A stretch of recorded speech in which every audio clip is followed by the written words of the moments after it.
Hey friends, Dr. Gold's here. So I'm a board certified family medicine physician, also a certified or registered yoga teacher and certified laughter yoga leader and hormone specialist. And I just want to thank Gigi for having me speak about kids and nutrition. It's so important because it's the habits they learn now that'll make the huge difference.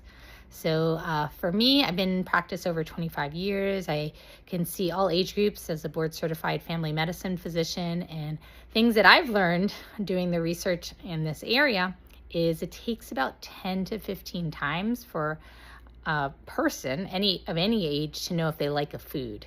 So oftentimes when I used to offer my nieces or family members or even myself something, it would be 1 or 2 times. If they didn't like it, I'd be like, oh, they just don't like the Brussels sprouts or maybe spinach or broccoli or whatever it was.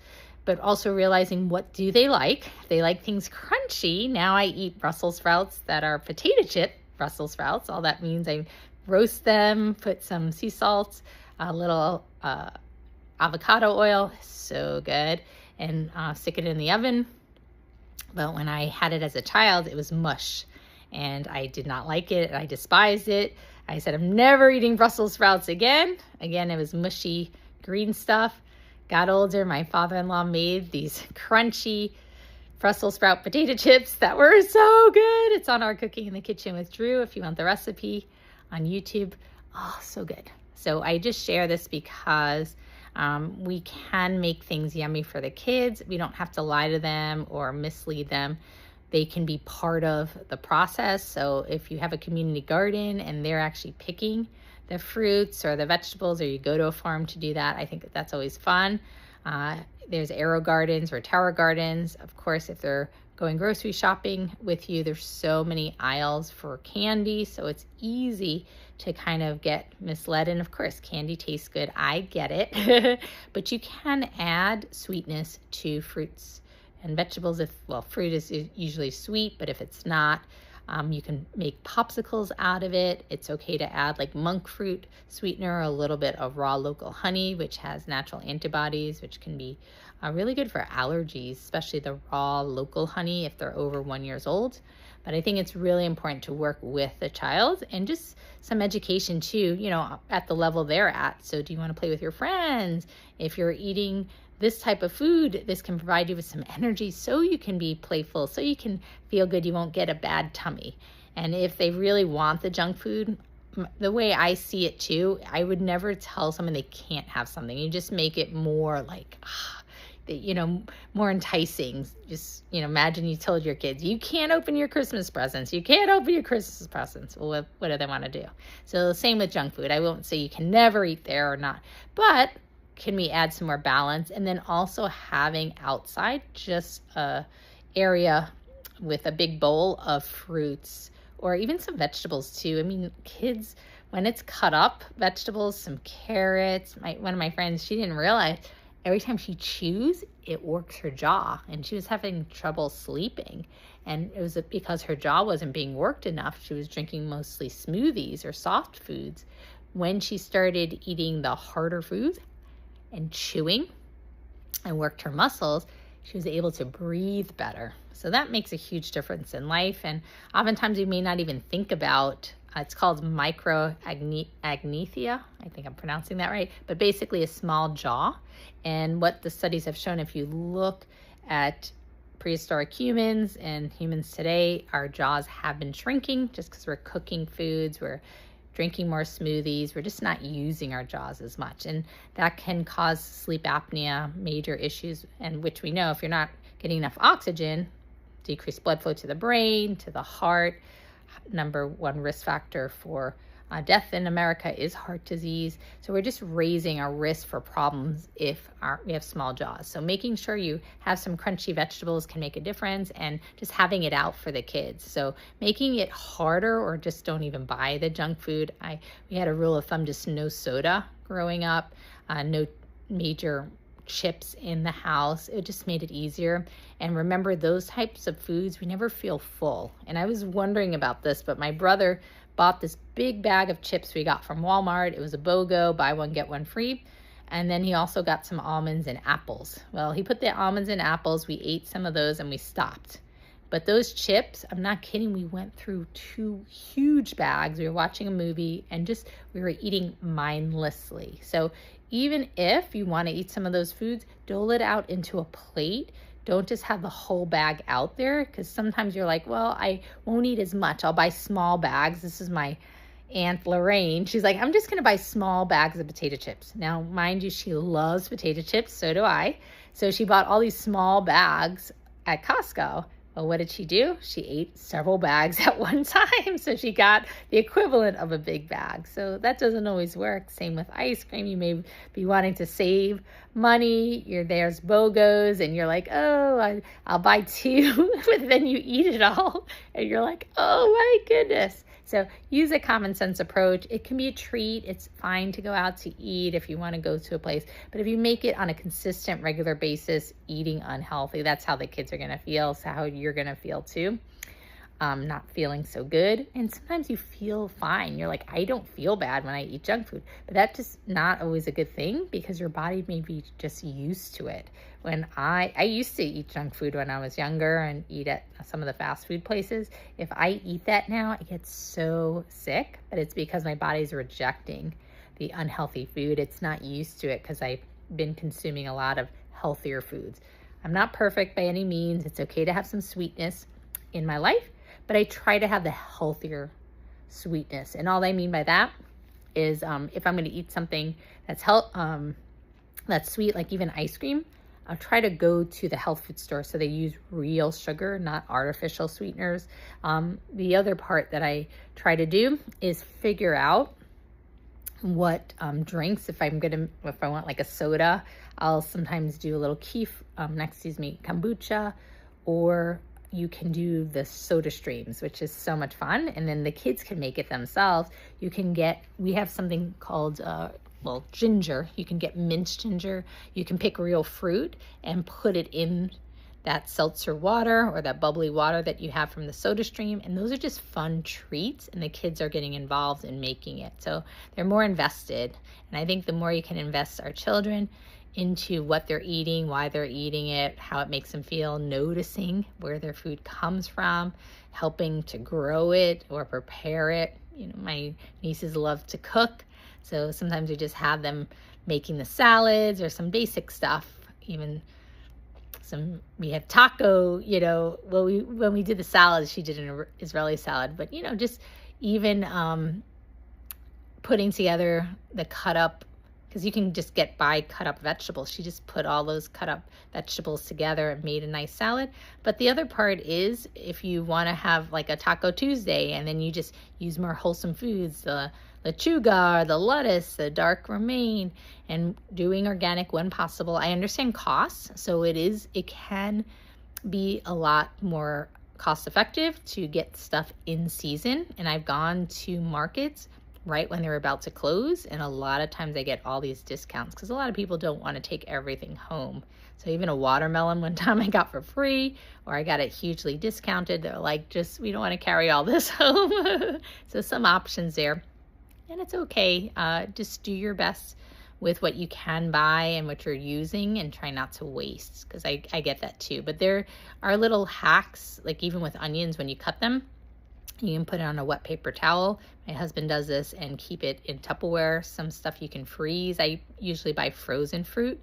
So delicious and nutritious too, and the kids love it, especially in the summertime. You can just have some frozen grapes, or I've done watermelon juice. Oh, that's good. Or watermelon popsicles, or fruit popsicles. Those are yummy too. And we make it together with my nieces or my family, and enjoy.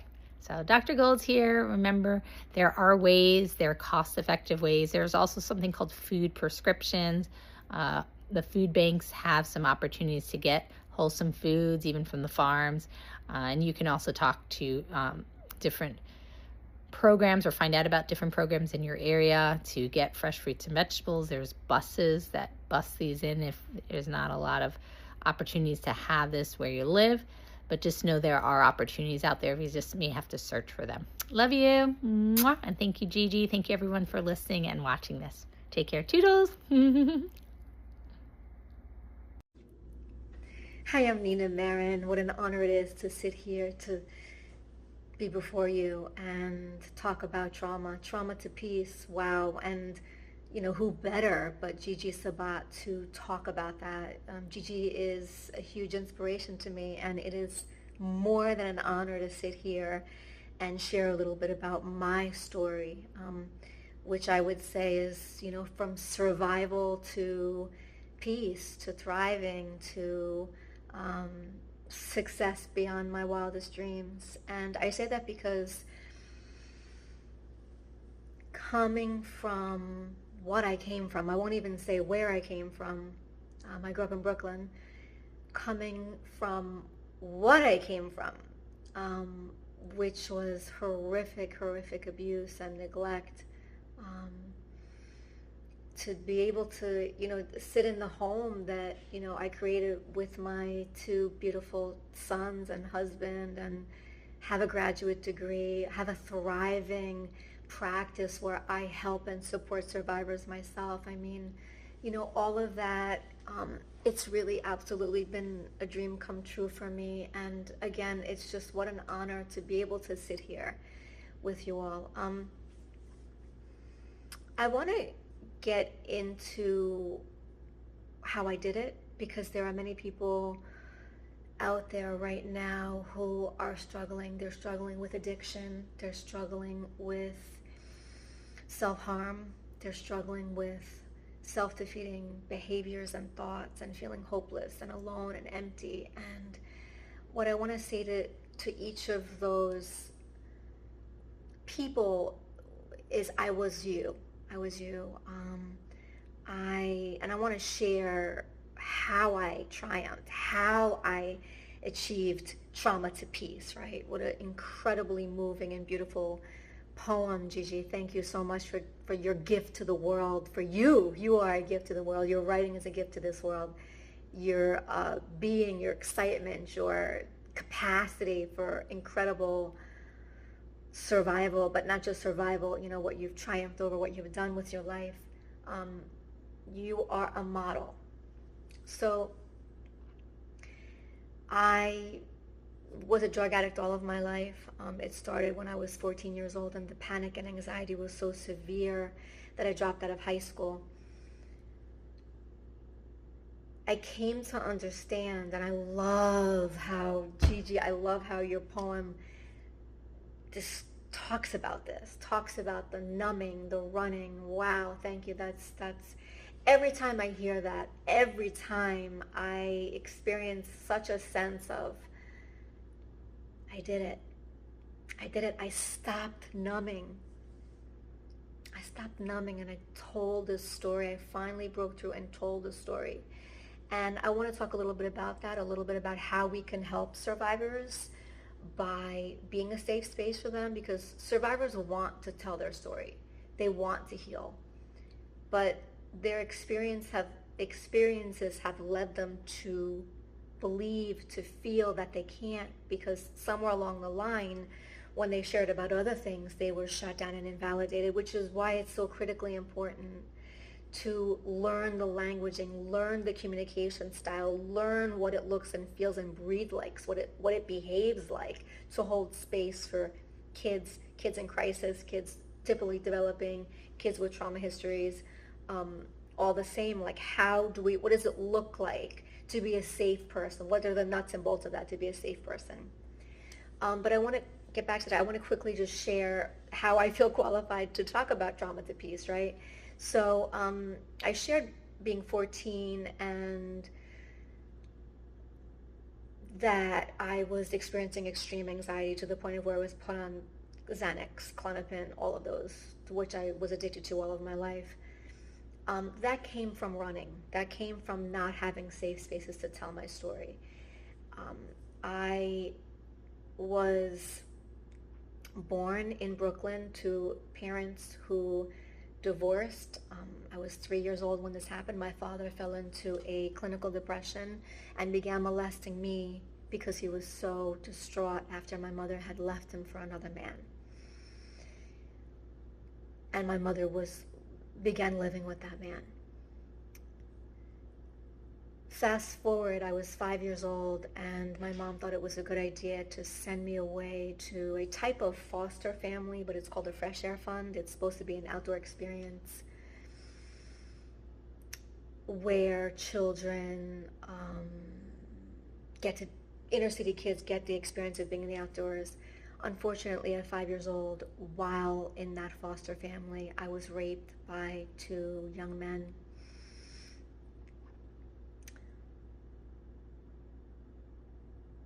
Saying that is very difficult, but I'm saying it because I want people to know that I survived this and that I'm on the other side. Yeah, it hurts to talk about it, but the amount of healing that I've done by telling my story, right? It's not the same. It doesn't own me anymore. I belong to myself now. Some of the ways that I overcome that trauma, I think there was one way, and that was I developed the courage and I found safe spaces to finally tell my story. I'm in a number of 12-step groups. In my mid-30s, I finally was able to get off drugs and alcohol and live a sober life. I have 19 years of living this sober life. I want to get back to how do we talk to kids in crisis, right? I, of course, come to this with an understanding academically and the lived experience. I am certified in a communication system called Life Space Crisis Intervention. I went to the South Bronx. Fresh out of college, I decided that I wanted to help. So I ended up in the South Bronx in a day treatment program where I served a population of young students that were released from hospitals and released into my classroom. There were 12 of them. It was then called a 12 to 1 to 1. They were hospitalized for acting out behavior, most of them, or some depression, but mostly the class was for children who had very, very intense behavior management needs. So they were angry. So I laugh because I relate. I spent most of my life feeling anger to the points of and that's what I want to say to people who are self-harming, who are addicted to drugs and alcohol, who are promiscuous. There's an anger from the injustice of what we experience that takes root in our soul. And we don't know what to do with the anger. We don't know how to talk about it. So the message, the overarching message is we heal by telling our story, and how do we become safe so that kids can tell their story. And I'm going to tell you really quickly, because I've got about 2 more minutes, so I've got to tell you quickly. Here are your 2 languaging best friends. If you take anything away from this, take this. Tell me more, and what else? When a kid finally feels safe to unburden, to open up to us, the only 2 languaging best friends should be tell me more and what else. In other words, what makes us safe is that we listen. So I'll give you an example. So if my son's Asher, Asher and Jacob. So if Asher says to me, Mom, I'm really upset. I don't like this teacher at school. Watch me practice. Tell me more, and what else? Watch. First, the empathy. That must be so hard. Tell me about that. You don't have to be as dramatic as me, but that must be so hard. Tell me about that. Well, Mom, he's unburdening. He's going. What else? Well, Mom, tell me more. So you can focus on a detail like, John didn't, okay, I'm hearing. By highlighting a detail, because sometimes kids can get stuck, by highlighting a detail and repeating it, but small, right? So you're there very little, you're showing up very little, but what's big about the way you're showing up is your capacity to listen, your capacity to empathize, your capacity to make that so desperately needed attention and eye contact, right? I am just about at the 10-minute mark. There is included in this communication system a reframe. So there is an opportunity to offer feedback, but not in the first 10 minutes. Let's just say that. Not in the first 20 minutes. Let's get them talking. Let's show kids what a safe space looks like. Okay, let's have professionals in the field start to take trainings. It doesn't have to be an LSCI training, but let's get them trained up. Let's get them ready. They can't be that safe space holder if they don't know what it looks like. I'm sorry that our time has come to an end. I have so much more that I would love to say, but I hope that my contribution is a valuable one. Thank you again for allowing me to be part of this incredible initiative. Trauma to Peace, Gigi Sabat. Well done. Good evening, everybody, and thank you very much, Gigi Sabat, for this first global conference of youth. And I want to bring this talk about the how to create the healthy relationships, because maybe you didn't remember how did you learn to relate with the others. That's the reason, because you have to check in the past, check at the past for the familiar history and your familiar history, because the very deep roots that you learn in childhood, you get the memories for grow up, and then when you get an adult, you repeat these old patterns or old beliefs, and no always or not at all are healthy beliefs or grow with this successful. Maybe you limit or you have conflict in the relationships or toxic relationships, and you don't say no, and you justify for the other relationships or the others, and you repeat the fake beliefs that you learned, and you could change it in this moment in your youth, because you have the voluntary or how do you say the voluntad for make it happens, because you are the power, and the power was inside you, and this kind of relationships that you make it in this moment in your life, you determine or you put it the themes for the next years. So if you learn, for example, what is a relationship, just the meaning of relationships, it's a connection between two or more parts in the life, two elements, two persons or more. So we need interchange, we need correspondence and comprehension for the others and each one.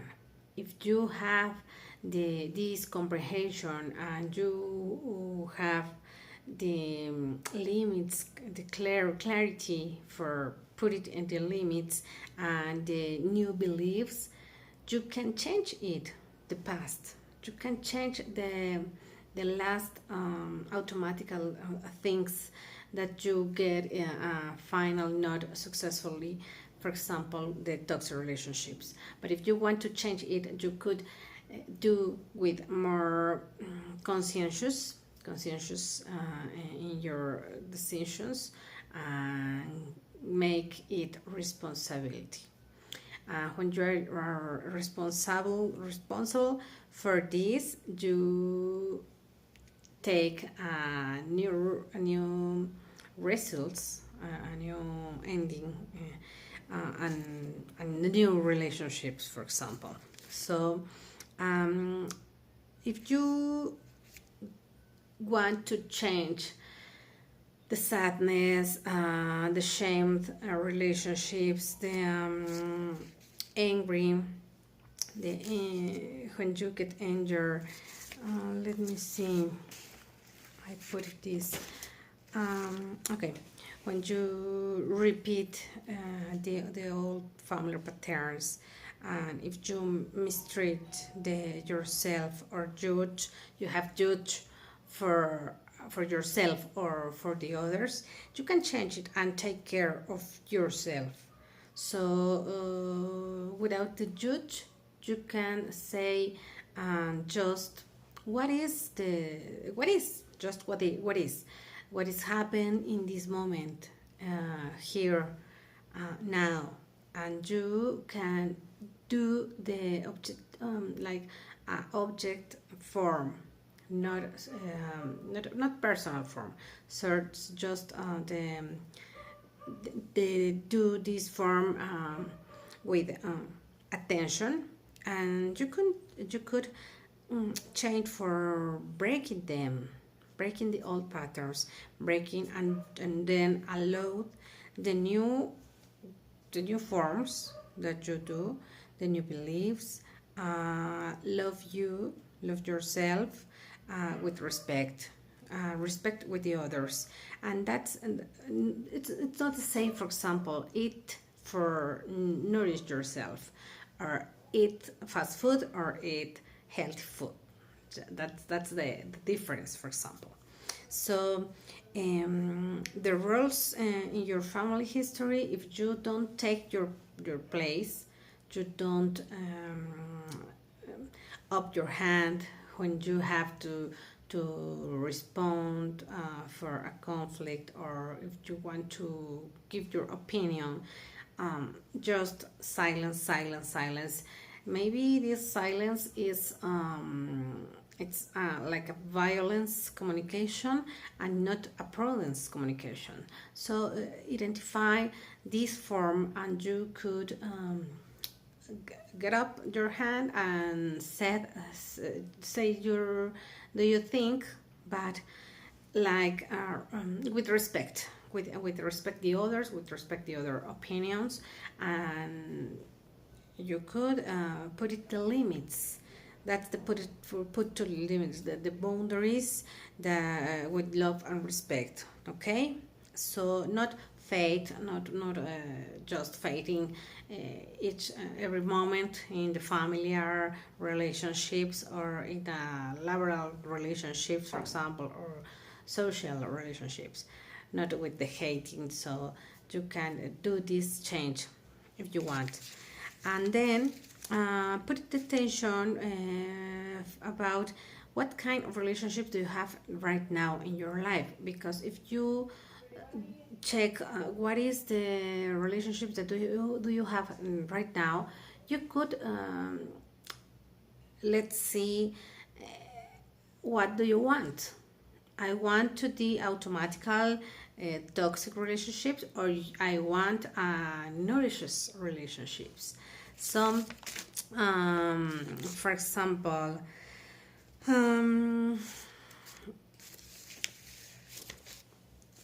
this knowledge about your childhood, you have a very much a lot of information for have the origin for the different systems, for the different forms, and you could do the change in your system or in your familiar systems.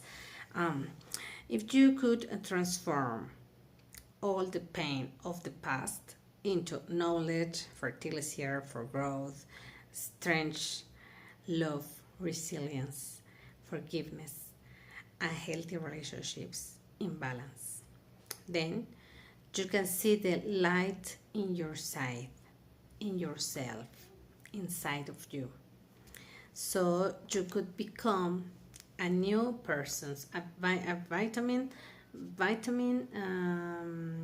persons, and you could expand it. And if you do it different to your familiar beliefs, you could always you belong them and you change the world.